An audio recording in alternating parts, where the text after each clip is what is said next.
Amigos e conhecidos são o passaporte mais seguro para a fortuna. Arthur Schopenhauer.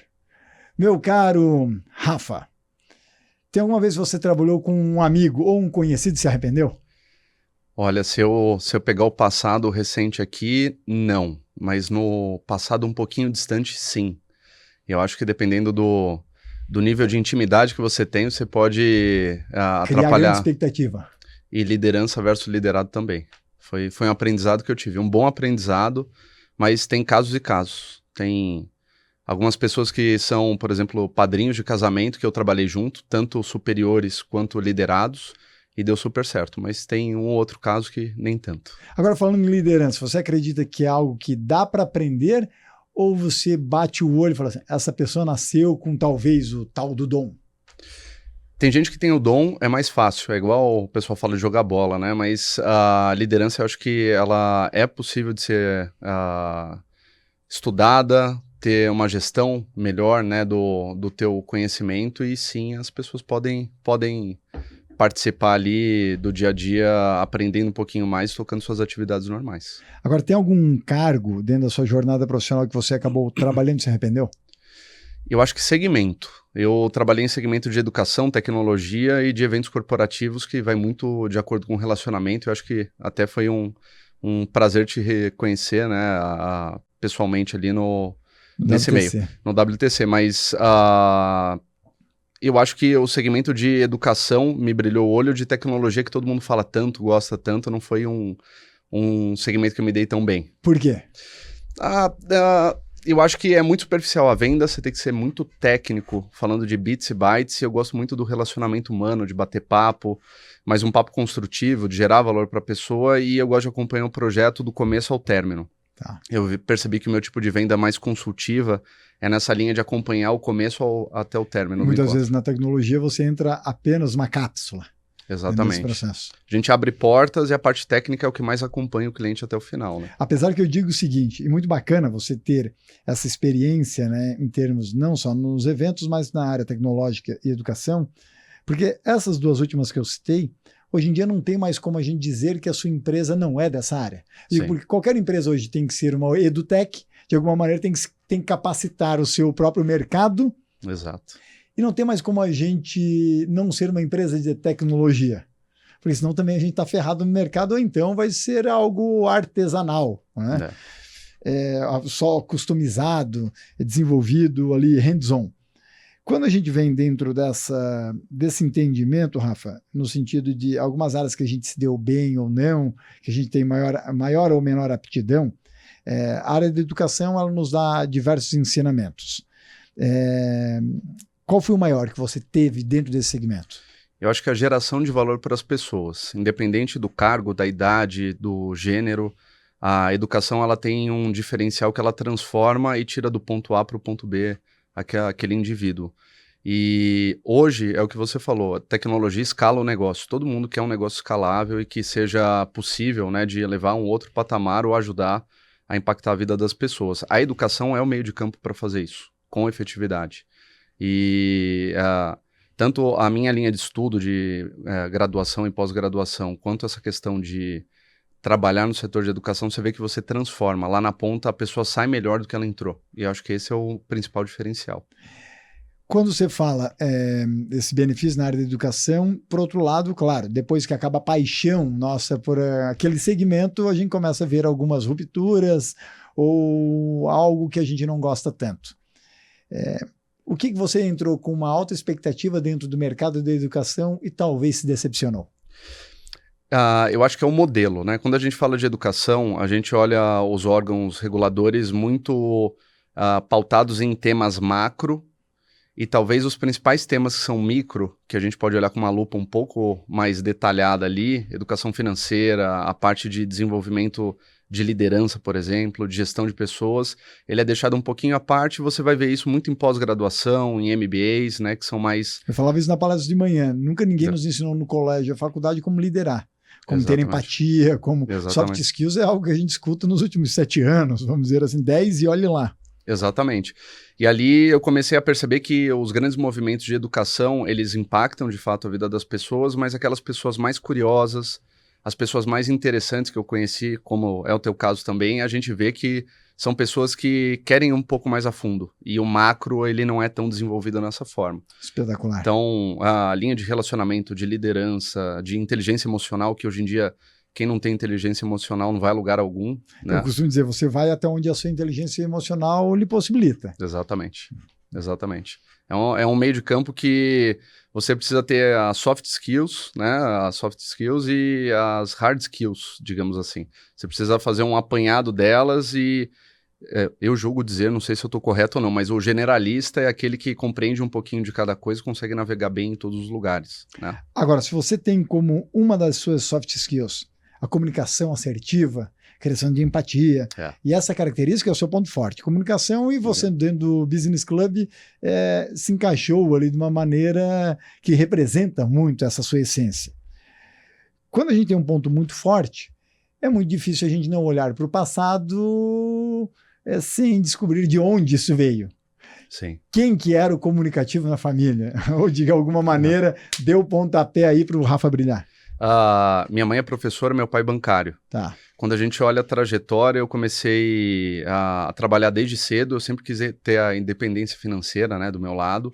E aí eu comecei a olhar como que eu poderia ganhar dinheiro. Então eu comecei a fazer festas infantis em buffet, para você ter ideia. Foi o seu primeiro processo empreendedor? Primeiro processo empreendedor/emprego ali, ganhava por festa. Que idade tinha, Rafa? Eu tinha 15 na época, eu tô com 32 hoje, tô, né, já ficando careca, mas tenho 32, e ali o interessante foi, eu comecei a dar valor pro meu dinheiro. Porque antes, quando você ganha alguma coisa dos seus pais ou de qualquer outra pessoa, é muito fácil. E aí, quando você começa a ganhar o próprio dinheiro, você dá valor e começa a se orientar financeiramente o que você quer fazer, qual o próximo desafio. E com cliente nada fácil, porque é o filho do outro. Exatamente. Né? Festa infantil, cuidando do filho do outro. Exatamente. Se cuidando do seu filho já é um desafio, imagina o do outro. Dos outros, né? São cerca de 30, 40. E aí é tudo ligado no 420. Exatamente, é o momento que eles querem correr, gritar, brincar. Mas eu sempre gostei muito de criança. E aí, depois desse período, eu passei de 2 anos e meio para 3, fazendo esse tipo de trabalho. E aí surgiu o WTC, Business Club, onde eu fiz o meu primeiro processo seletivo e passei. Eu morava com os meus pais ali atrás do Fogo de Chão da Bandeirantes. Eles pensaram, poxa, se esse cara suporta criança endiabrada, que não é filho dele, para suportar empresário, executivo e conselheiro é moleza. Exatamente. E eu sempre fui bastante comunicativo de conversar com as pessoas, não ter vergonha de interagir, entrar em grupos de conversas, né, para conhecer pessoal diferente, novo. E aí, quando eu entrei no WTC, eu tive um treinamento de 2 semanas que abriu muito minha cabeça, porque eu fiz administração de empresas, né, como graduação. E essa graduação, ela tem a parte muito técnica, balanço, etc. E meu pai falava, filho, o caminho de bancário, de setor financeiro é muito bom, bons salários, estabilidade, etc. E aquilo, eu coçava a cabeça e falava, não sei se é isso que eu quero. Minha irmã seguiu carreira, tá muito bem hoje em banco de grande porte. Mas aquilo me incomodava, eu queria fazer alguma coisa diferente, e aí eu comecei a pesquisar que tipo de empresa eu poderia entrar e que tivesse um fit com o meu perfil, né? Porque é aquilo que todo mundo fala, é melhor você apostar na sua qualidade do que ficar tentando arrumar os outros pontos que não são tão bons. Na palestra de manhã eu incomodei a plateia com relação a isso, né? E a temática era marca pessoal, no caso específico para conselheiros. E falei, esquece aquela frase típica que as pessoas postam de Facebook de transforme o seu ponto fraco num ponto forte. É muito trabalho até você ser referência com relação àquilo. Você tem que investir no que você já sabe que você vai virar uma marca. Exato. Você vira uma marca de fato marcante, impactante, memorável na vida das outras pessoas pelo que você é forte, do que você faz bem. Pessoas que ficam tentando ao contrário geralmente não têm grande sucesso. Foi no WTC que você viu esse seu perfil de comunicador e melhor ainda, de cicerone, cara que consegue detectar partes que parecem que eles pensam de maneira diferente, mas você consegue ver alguns objetivos em comuns que eles não estão percebendo e apresentá-los e uni-los de alguma maneira, seja por meio de um evento, né, ou de algum outro aspecto. Quando que foi essa descoberta? Eu acho que foi no treinamento. Esse treinamento de 2 semanas que o WTC Business Club dá para os jovens, a gente chama de campanha de jovens executivos, que acontecem a cada 6 meses. Então, cerca de 20... ainda? Ainda existe. Pô, que bacana, ainda existe. Jovens de 17 a 22 anos primeiro, segundo emprego, vem ao WTC, zero experiência comercial, ou talvez uma experiência corporativa ali de um outro segmento, não é necessário experiência, é muito mais a vontade. Turma, 20 pessoas, sobram 3 no final dos 6 meses. Entrar pro BOP. Exatamente. Faca na caveira. O pessoal chama lá de tropa de elite. Antigamente tinha aquela caveira no quadro que a gente colocava. Vai e vença. Exatamente. E ali naquelas 2 semanas eu brinco que eu entrei totalmente tímido, acanhado. Eu falei, pô, o que eu tô fazendo aqui? Tinha filho de diretor, filha de vice-presidente, empresária. E pessoal do que nasceu em berço de ouro e outros muito pelo contrário. Exatamente. E aí eu olhei e falei, pô, tô fazendo o que aqui, né? Então, o pessoal falava aquelas siglas em inglês, pipeline, forecast, prospect. Eu falei, putz, e agora? Alguém tem alguma dúvida? Eu nunca levantava a mão, só balançava a cabeça e comecei. Só que aí, quando a gente começou a fazer simulação de reunião, de pergunta, de entendimento do que o cliente precisa e não do que eu quero oferecer, eu falei, esse caminho aqui me interessa. E a vida teórica para a prática tem um abismo gigante, né? Quando a gente senta na frente do cliente e começa a entender que você consegue impactar a vida dele, aí eu percebi que ali era a nobreza tanto do WTC quanto da minha carreira. Não troco a área comercial por nada. Posso ter outras funções, mas não largo o comercial. Aí foi a primeira descoberta no sentido que você começou a entender, talvez, para o que você veio nessa vida. Né? Eu posso dizer assim. E dentro dessa jornada, você também começou a ver que existiam alguns sacos sem fundo. Está descobrindo, inclusive na vida, que dinheiro é um deles. Quanto mais que a gente tenta cavar ou buscar aquilo dentro do saco, sempre vai ter alguém que ganha mais, ou a gente quer mais, e aquilo não tem fim. Né? Não tem fim. Se você tivesse como único motivador a questão financeira, você tinha seguido o caminho da sua irmã. Exato. Né? Você era um Faria Limer dentro do negócio ou um Wall Streeter, vamos dizer assim. Não foi. Rafa, quando que você então começou a perceber que a busca talvez pelo dinheiro não seria o sinônimo de sucesso? Ótima pergunta.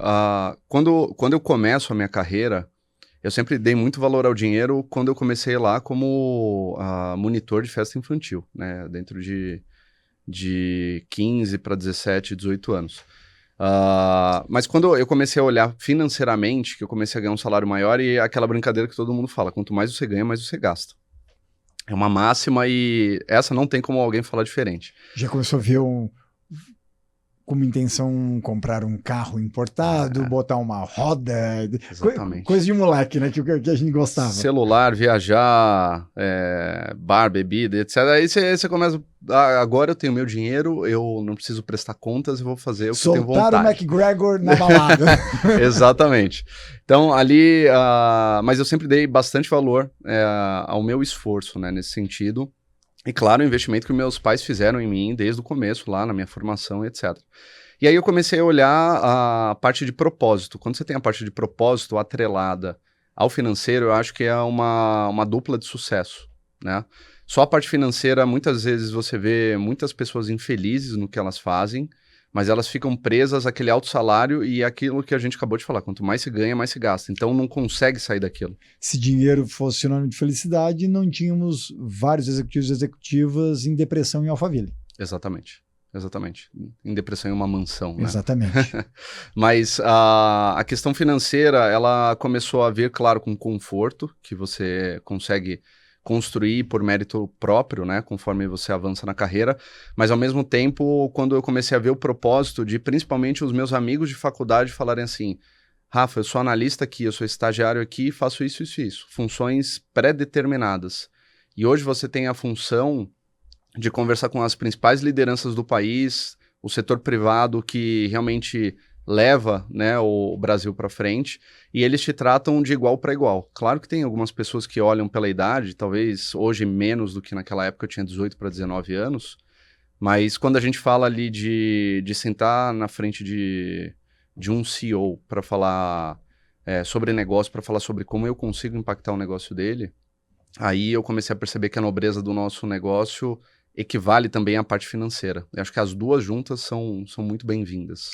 Você falava há pouco em gastar dinheiro em coisas que por vezes se tornaram insignificantes. tinham valor e hoje em dia você vê que possuem preço, mas não mais valor de fato na sua vida. Com que você gastou o dinheiro e que hoje em dia, nem ferrando, colocaria alguns reais ou dólares lá? Eu lembro o meu primeiro salário, aí falando de WTC, não lá da festa infantil. Eu comprei uma camisa de 500 e poucos reais na época, eu tô falando de 2012. Pô, isso daí era 1.500 hoje. Eu lembro que aquilo eu comprei, eu gostei bastante, eu acho que foi uma realização minha, mas depois de um tempo eu falei assim, cara, eu não precisava disso. O que eu vou fazer com essa Balenciaga, com seja lá... Aí eu olhei e falei, não era isso que eu queria. E hoje eu dou muito valor à experiência e não a bem material. Então, assim, claro, você tem que estar bem vestido, você que trabalha especialista, né, em marketing pessoal, ou como a pessoa se apresenta para o mercado, o que ela impacta só na parte visual, do que ela fala, do que ela gera de valor, mas também a parte de experiência eu acho que é o que você leva para a vida. Eu vejo o pessoal mais velho comentando comigo, etc. É tudo experiência, não eu tive. Eu fiz, né? Você pegar os seus últimos 5 anos, onde é que você colocou o dinheiro para comprar alguma experiência e não se arrepende? Ou seja, foi uma mega experiência de fato, que se tornou com muito valor inesquecível na sua jornada. Foi novembro de 2022, casamento. Todo mundo fala assim, o Rafa... seu? O meu casamento. Tá. Esqueci a aliança hoje aqui, se a Vanessa estiver assistindo, não brigue comigo, eu esqueci tudo em casa, carteira e etc. Mas... nada que a gente não possa depois, por colocar, alguma edição, né? Colocar algo que... eu faço uma Sonic, declaração, né? Aqui, Vanessa. Sonic começa a entrar nos anéis. Ou eu deixo a mão para baixo aqui, a gente edita essa parte, pessoal. Mas... Vamos fazer agora um adendo. Rafa, para sua câmera fechada, manda um beijo para Vanessa, para de alguma maneira você equilibrar aí, depois a gente volta para o episódio. Vanessa, te amo, esqueci a aliança, você sabe disso.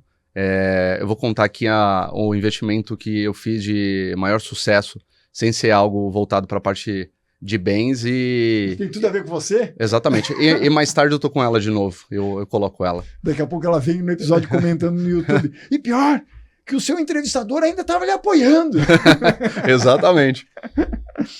Mas ali, o que eu acho que é interessante? Quando eu fiz o casamento, né, eu pedi ela em noivado em agosto, 31 de agosto de 21, casei em 26 de novembro de 22. A gente passou um ano e pouquinho. Rolou bem, hein? Com quase 8 anos de namoro. Tá. Mais um adendo aqui. Vanessa, desculpa. Mas ali... Caros seguidores, o Rafa tá cada vez mais se enrolando. Isso vai dar corte de gente. Exatamente. Pessoal, conselhos matrimoniais comigo. Mas ali... Daqui a pouco o WTC cria um comitê de assuntos matrimoniais. Exatamente. Aí eu lidero ele lá. Rafa Casamenteiro. Exatamente. E ali o que eu acho legal, quando a gente começou a olhar em casamento, isso foi um bate-papo que eu sempre tive com ela de investimento em uma festa, né? E aí a gente começou a olhar o que eu consigo fazer de festa, dentro do que eu posso investir e posso pagar, mas que seja legal para todo mundo. Porque a gente poderia ter investido dinheiro em viagem, etc. A gente viajou depois, fez uma lua de mel super interessante. Para onde, Rafa? A gente fez Paris, Milão, Roma e Veneza. Espetacular. Muito bom. O que gostou mais? Paris, disparado. Paris. Tá. Disparado. Por causa do clima romântico ou por um outro aspecto? Acho que clima romântico foi o primeiro lugar que a gente foi, né, de lua de mel. Você já tinha ido para fora do país ou foi a primeira vez? Já tinha ido, mas Paris foi a primeira vez, na verdade, e eu sempre tive o interesse de conhecer. E eu percebi, eu não gosto muito de ir para lugares com natureza, assim. Okay. Eu gosto muito mais de história, de arquitetura, de passeios turísticos mesmo. Esquece um Chile ou uma Patagônia chilena. Eu fui pro Atacama, ela adorou. E você odiou. Eu preferi mais Paris, Nova York, a gente foi. Eu gostei mais também, mas ali qual foi o principal ponto? Quando a gente começou a conversar de casamento, eu falei, eu quero fazer um investimento que seja dentro do que a gente pode, nada mirabolante. E aí a gente começou, vai ficar apertado, não vamos fazer aqui, vamos fazer lá. E eu falei, vamos fazer dentro do que o casal pode, sem ajuda externa, que foi uma vontade nossa. E aí a gente começou a fez um casamento para quase 200 pessoas, fez um casamento super legal. E o ponto alto é aquela noite que todo mundo tá ali para comemorar a sua felicidade e são pessoas que são difíceis de você reunir no mesmo local. Então, e quando as pessoas do casamento são as pessoas que você quis que estivessem lá e não as pessoas que falaram para você convidar, exato. O clima do casamento é completamente diferente. Exatamente. O casamento marca de uma maneira diferente. Yeah. Porque tem uma parcela que vai, come de graça, festa de graça e arruma um defeito para reclamar. Poxa, mas aquele docinho não estava também, mas a lembrancinha podia ser uma coisa melhor. E tem, sempre tem essa galera. Mas quando você faz o evento com a sua tropa de elite... Exato.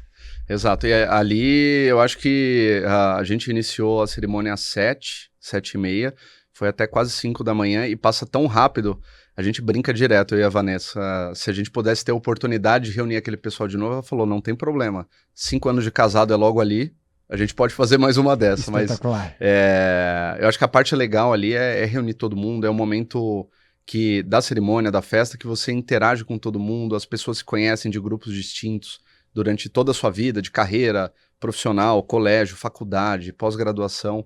As turmas se unem, né, de ambos os lados, a minha esposa é de Santos. Então, é um momento mágico ali que, com certeza, foi o melhor investimento que eu fiz. Rafael, agora olha que interessante. Hoje, no WTC Business Club, você tem relação direta com a área de eventos. Você está à frente aí, de um desses braços, mas na hora do espetáculo, o Rafa está coadjuvante, tá de bastidor, porque tem a palestrante, tem o palestrante, tem aquele presidente daquele comitê. Exato. Ok. Quando vai no seu casamento, você fez também o operacional, mas era o protagonista junto com a sua esposa, Vanessa. Exatamente. O que deu errado, né, dentro do seu casamento que você faria diferente? E o que a sua experiência dentro da área de eventos fez com que o seu casamento fluísse de uma maneira... que excedesse talvez até a sua própria expectativa e muito mais ainda dos seus próprios convidados. Porque você sabia o que ia acontecer. Exatamente. Tem, claro, imprevistos, mas eles não. Acho que o que deu errado foi ser curto demais. Até 5 da manhã é curto. Não, mas eu talvez mudasse um pouquinho a estrutura, etc., para a gente conseguir aproveitar mais. Como? Tanto que a gente brincou, não vamos tirar foto com as mesas, que é tradicional, né? O pessoal gosta bastante de... Os noivos vão até as mesas para tirar fotos, principalmente com família, o pessoal mais tradicional. A gente falou, não vamos perder tempo com isso. Todo mundo sabe que o casamento é hoje, a gente está ali na pista de dança e vamos comemorar.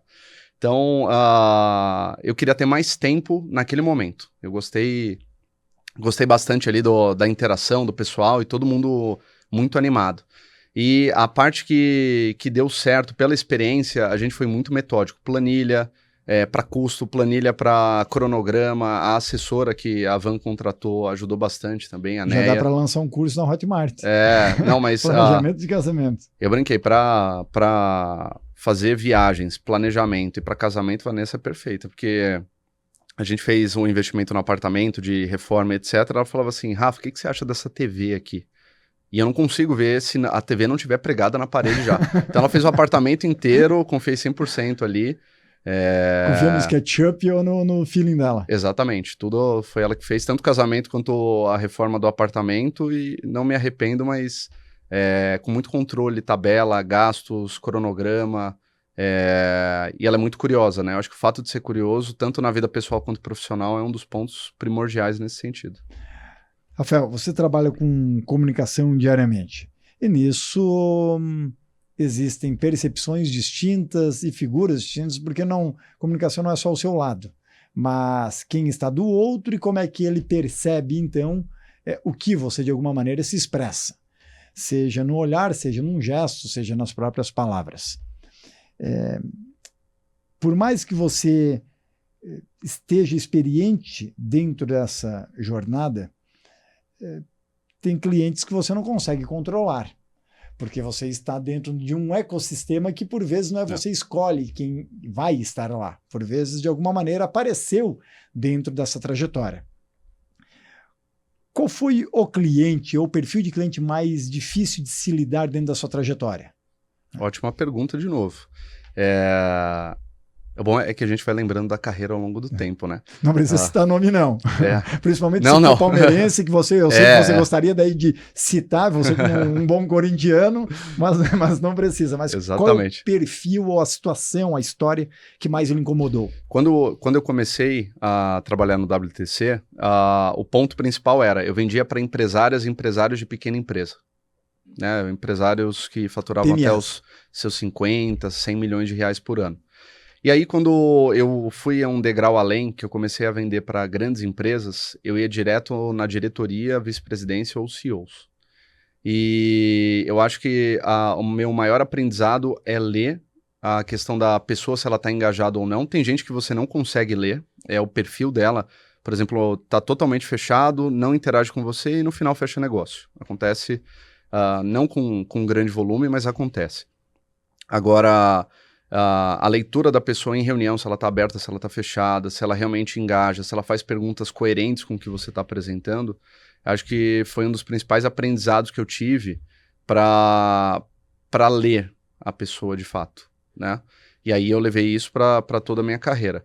Mas de saia justa, assim, eu acho que o principal era a questão da minha idade. Eu sofri bastante no começo da carreira por causa da idade. Porque quando você está numa sala de espera, o Rafael...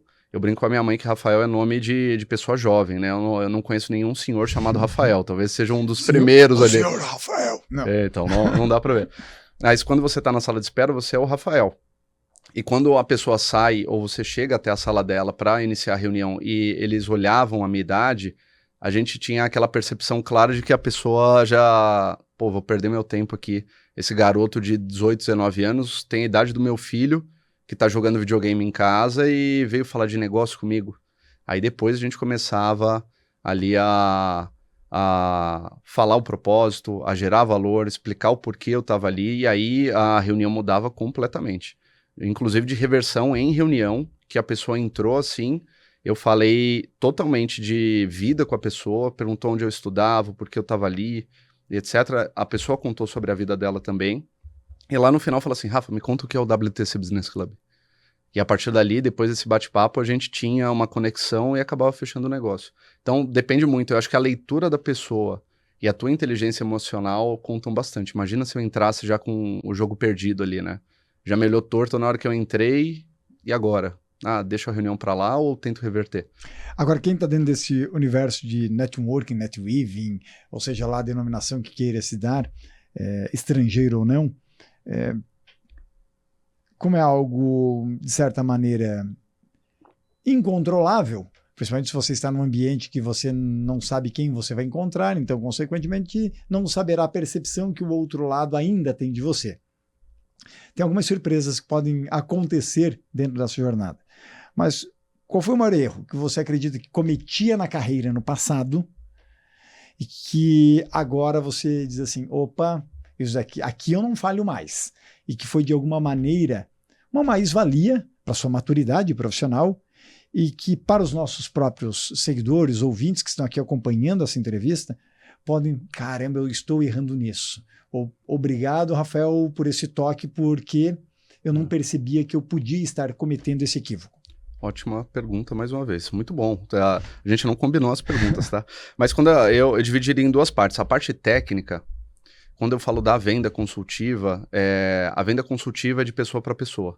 Então, você não está vendendo de uma empresa para outra. De uma marca pessoal para outra marca pessoal. Exatamente. Então, como você está genuinamente conectado na reunião, você está fazendo perguntas que realmente vão levar a algum lugar, você está escutando a outra pessoa, ou você simplesmente faz uma série de perguntas, já fica com aquela outra pergunta programada na cabeça, e você não aproveita. Às vezes tem gatilhos ou iscas, né, comerciais, como o pessoal fala, que muitas vezes você poderia aproveitar, gerar negócios maiores, identificar oportunidades que não estão claras quando você estuda a empresa, faz aquele, né, o pré-reunião, que num bate-papo franco e honesto, você consegue conciliar todo esse tipo de oportunidade e gerar negócio. E do outro lado, aí é mais uma soft skill que eu acho que todo mundo, independente do cargo, independente do segmento e da formação, deveria ter, dar valor aos relacionamentos, tanto pessoa física quanto jurídica. Então, a tua marca pessoal é forte só no trabalho? Ela é forte em casa também? Seus pais sabem o que você faz? Sua esposa, seu marido, seu namorado, namorada, seus amigos. Muitas oportunidades foram abertas do meu lado em pessoas que não estavam no meu convívio de trabalho. E eu comecei a dar valor a isso. O lazer gera muito negócio. Muito. Muito negócio. Hobby em comum, casa de amigos. As pessoas estão mais abertas, muitas vezes, pelo inesperado. Exatamente. Elas não estavam esperando a pessoa que vai vir aqui agora na empresa, eu já sei que vem para me vender, a pessoa de alguma maneira bota alguns escudos. Normal isso, para qualquer um, para os dois lados. Agora, no lazer, no despreparo, então, né, onde o outro lado acabava não esperando, dá para fazer muito negócio. Dá, com certeza. O fato de você criar conexões genuínas no trabalho é fundamental.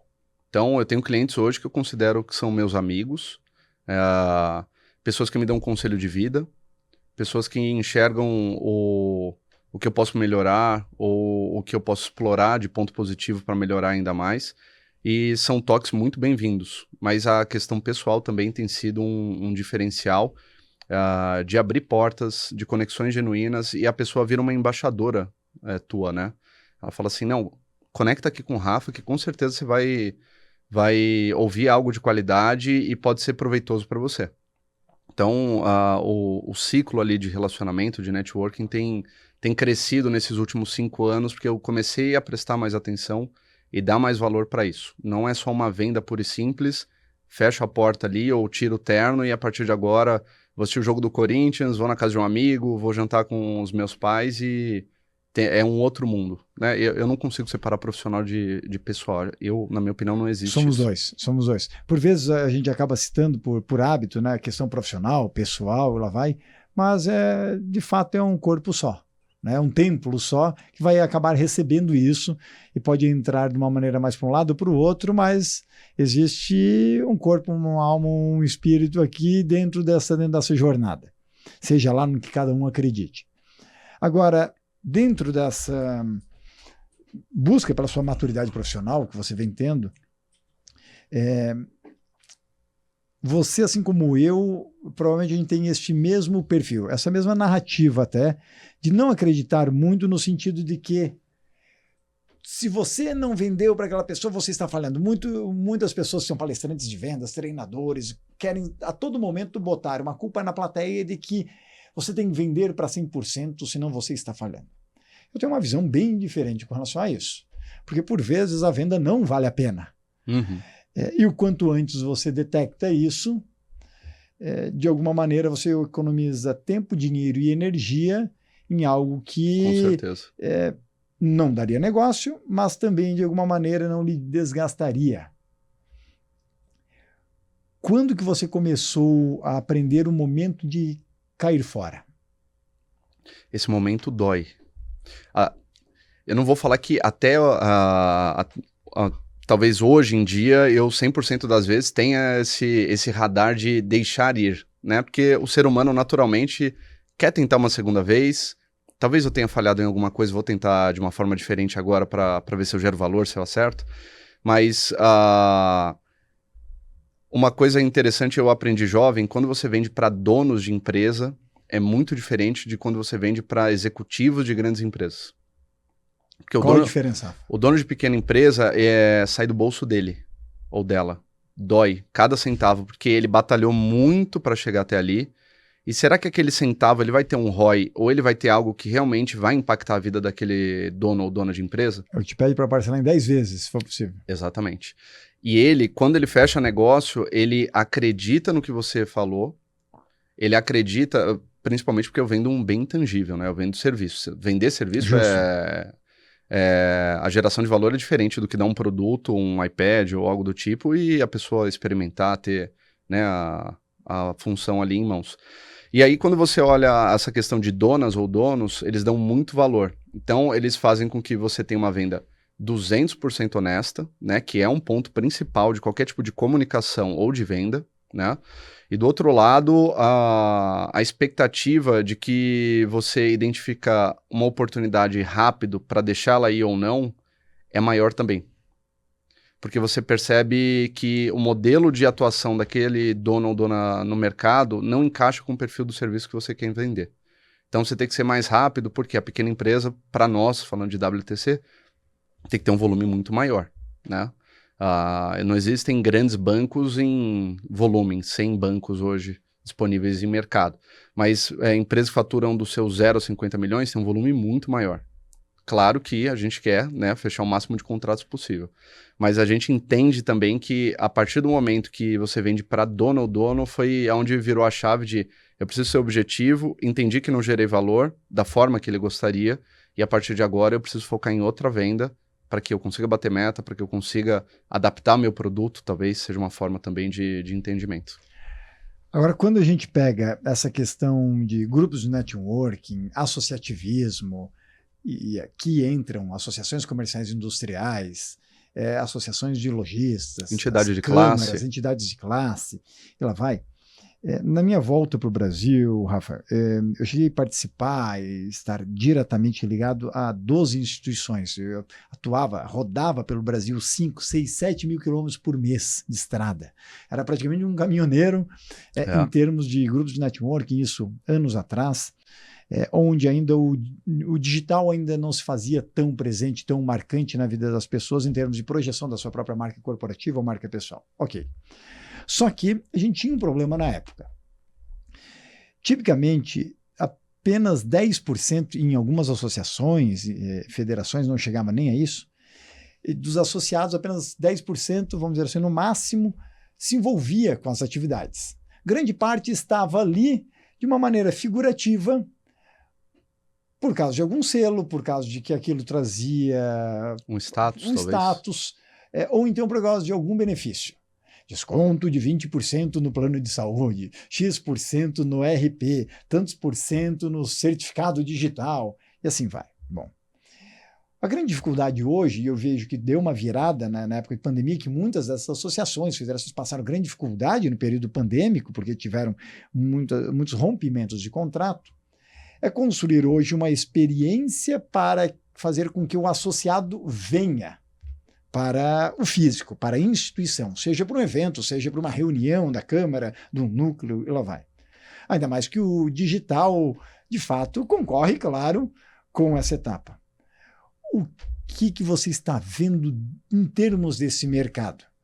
Porque vocês hoje são sobreviventes, vamos dizer assim, de um mercado que foi devastado em pandemia para quem fazia evento físico no Brasil. Eu digo, quem estava mais ou menos foi prego no caixão, já não existe mais. Mas poucas empresas perpetuam, continuam dentro dessa trajetória e algumas com excelência e vão melhorando o XP, né, o experience. O que vocês têm feito, meu caro, para atrair de volta as pessoas, agora no modo contrário, para que elas saiam do online e venham para o offline, sendo que há 10 anos o movimento era o contrário. Tirá-las do offline e levá-las para o digital. Perfeito. Eu acho que o ponto principal foi a questão do aprendizado e humildade. Porque o que funcionou ontem não funciona hoje. Quando a gente, dia 18 de março de 2020, início da pandemia, falando de WTC Business Club, quando a gente olhou e falou, eu preciso parar a operação, né?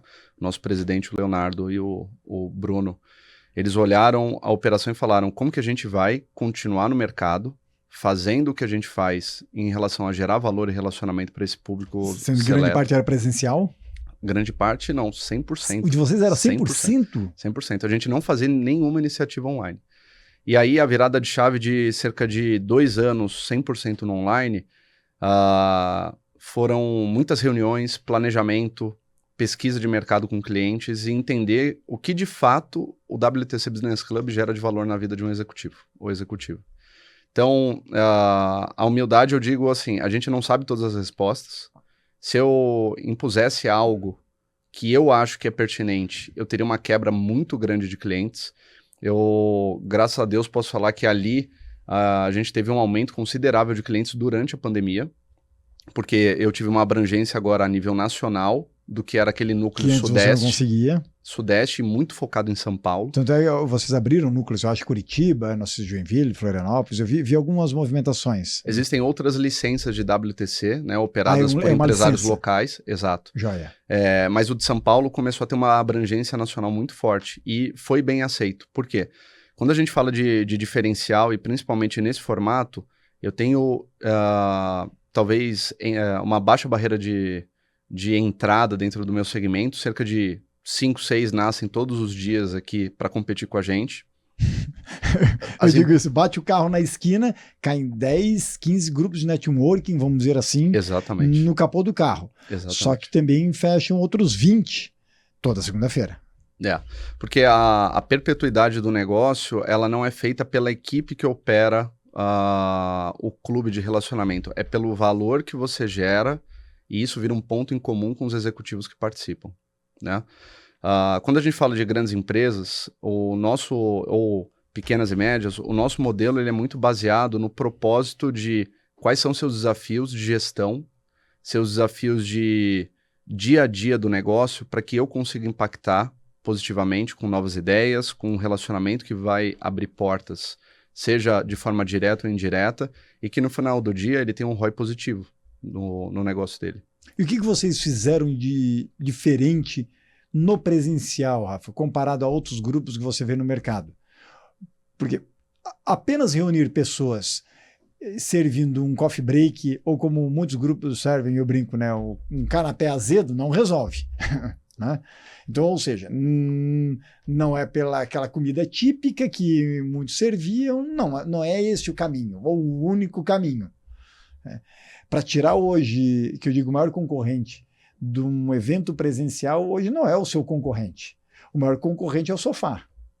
Exato. É o Netflix, é o comodismo, né? De ficar em casa. Como vocês tiram um cara do sofá?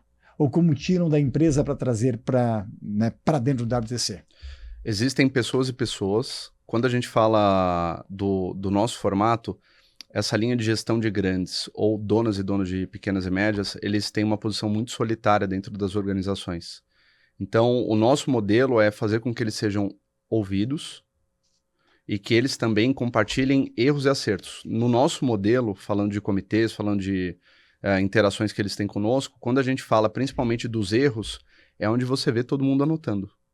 Então, eu sou a empresa X, fiz um investimento de X milhões para uma nova planta, para lançar determinada campanha, para contratação de determinada região, achando que seria um impacto positivo e deu errado.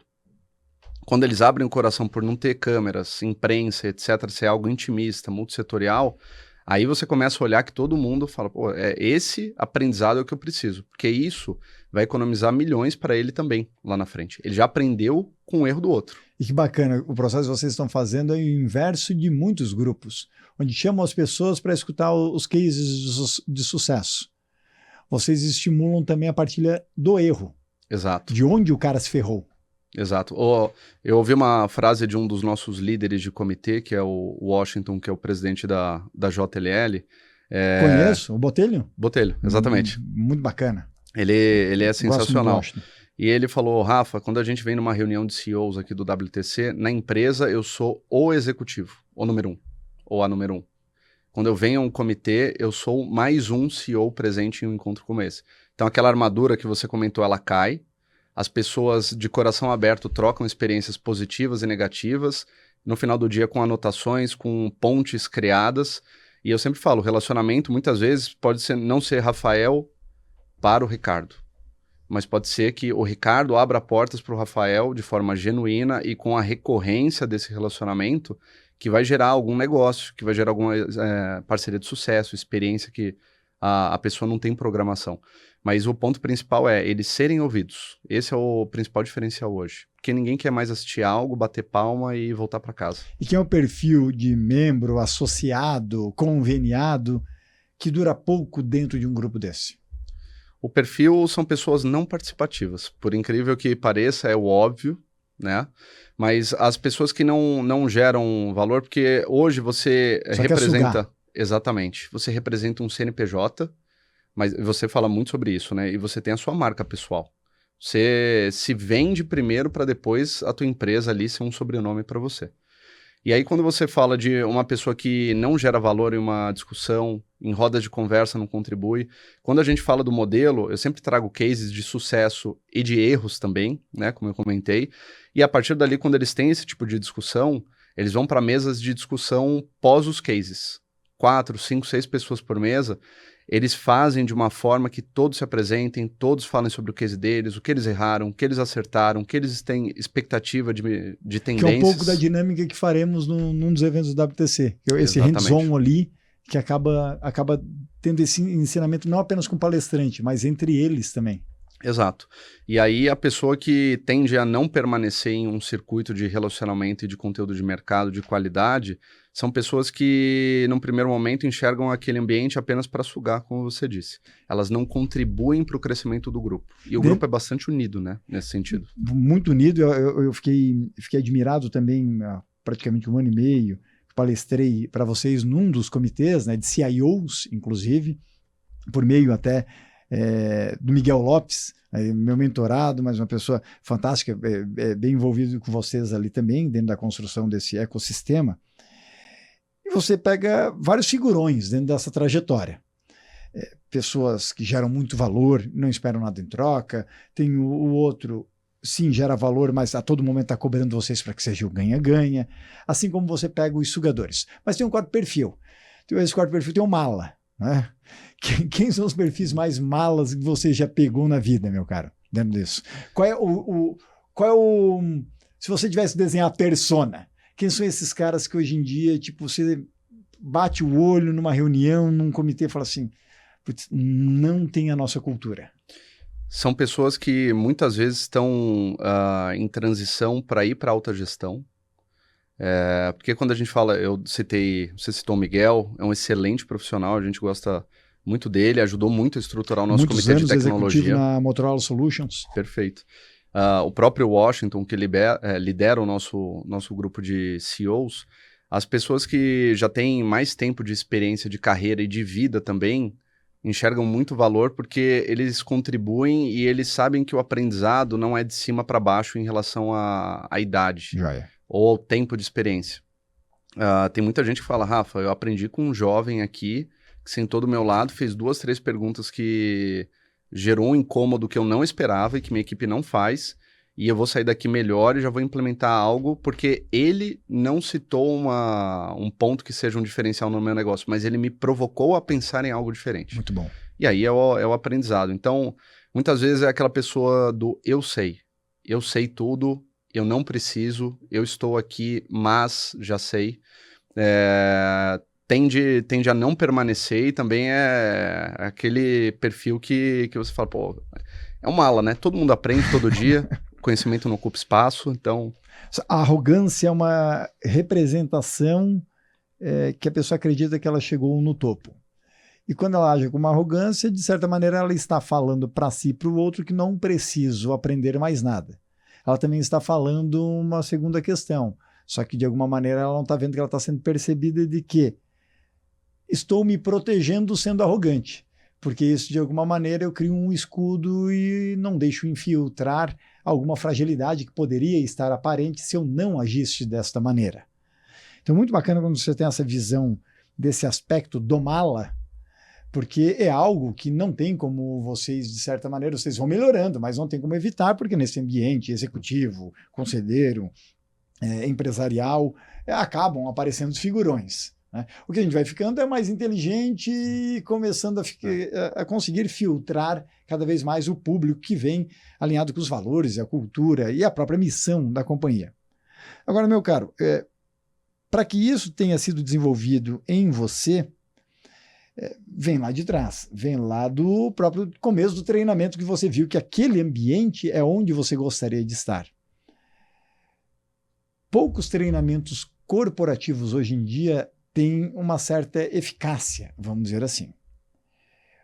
O que aquele treinamento de 2 semanas mais gerou a você em termos de ensinamento? Foi de uma dinâmica em específico Ou porque não pode ter sido só aula maçante, lá na frente eu sei tudo, vocês ficam quietos, escutem e vão receber goela abaixo.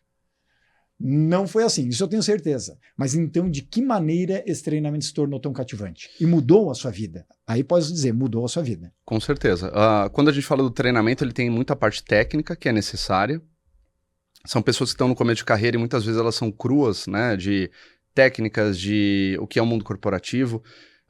Quando eu falava de uma grande empresa, para mim era Coca-Cola e Itaú, que são, né, o que você ali no começo de vida tem como referência. Referência, uma grande empresa. Mas tem gigantes de mercado que você nunca ouviu falar, né? Então, o mundo corporativo abriu minha cabeça ali naquele treinamento e a parte técnica que era desenvolvida em relação a simulações, etc., ali me abriu a cabeça, porque uma coisa é você falar, outra coisa é você fazer. Simulação foi um dos eixos que se trabalhou muito no treinamento. Bastante. Porque na simulação, a gente tinha um feedback, fazia contínuo estudando cases reais de empresas que a gente ia abordar no mercado comercialmente. E a simulação já era na tentativa de venda do approach? 100%, 100%. E com o instrutor ou entre vocês? Com o diretor da área, o Diego, um grande amigo, um dos padrinhos de casamento que eu comentei lá no começo da nossa conversa. Ele me ajudou desde o início da carreira, lá em dezembro de 2011 que ele me contratou, e é um amigo de a gente ir em casa até hoje.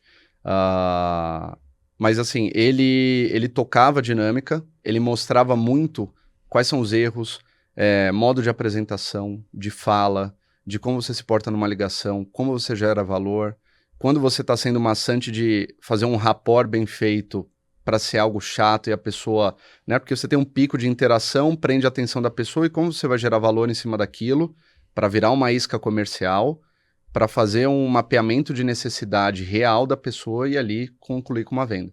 Então, esse treinamento de 2 semanas e parece curto, mas era um investimento da empresa, é um investimento, na verdade, que a gente faz até hoje, é um investimento que os diretores da empresa fazem porque a gente sabe que o futuro da empresa são esses jovens que vão para o mercado. Rafa, a gente falou em approach, em simulação, em tentativa de venda, conversão, mas existe como converter um palmeirense em corintiano ou não tem como? Ou seria tem que levar na Neoquímica Arena um jogo, tem que ganhar pelo menos, né? Não pode perder. Mas se ganhar, eu acho que tem 90% de chance ali de mudar. Muito bom. Meu caro, a gente vai encerrando esse episódio, mas os meus convidados, geralmente eles que acabam encerrando isso daqui, né? Essa bagaça é de vocês e vocês dominam esse episódio por completo. Porque vocês que vêm aqui compartilhar, gerar valor, e obrigado desde já a você, para a WTC, por proporcionarem esse compartilhamento de conteúdo que certamente vai inspirar muitos profissionais que estão aqui acompanhando, estarão nos próximos anos, porque essa informação, eu digo, ela é cosmopolita a partir de agora. Ela estará em vários ambientes e várias culturas para, de alguma maneira, gerar alguma reflexão. E falando em reflexão, talvez você tenha algum livro ou uma frase que você leva como uma reflexão que lhe causou, né, algum despertar dentro da sua vida. Eu ouvi a frase do conhecimento não ocupa espaço. Não importa o conhecimento, claro que seja útil e que no momento talvez não faça tanto sentido para você, lá na frente vai fazer. Então o aprendizado nunca é demais. E isso tem ajudado a bagagem a aumentar e o poder de síntese, de conectar esses conhecimentos que você tem ao longo da vida, fazem com que você seja uma pessoa diferente. É isso aí. Essa fera aqui, ó, Rafael, vocês vão ter o contato aqui na descrição e vale a pena acompanhar ele, todos os feitos que ele tem construído e ajudado nesse ecossistema no Brasil a transformar informação em conhecimento compartilhado. Porque daí a gente sai do egoísmo de querer aquilo só para mim e sim a gente pode, talvez, quiçá, chegar num estágio de sabedoria. Eu acredito que essa é a nossa grande missão quando a gente está envolvido num relacionamento com outras pessoas e principalmente no ambiente em que você está. Ótimo. Obrigado pelo convite, foi um prazer. Espero te ver mais vezes, inclusive lá no WTC, e estarei lá no lançamento do teu livro dia 10 também. Espetacular. Estamos juntos, Rafa. Valeu, obrigado. Abraço. Tchau, tchau.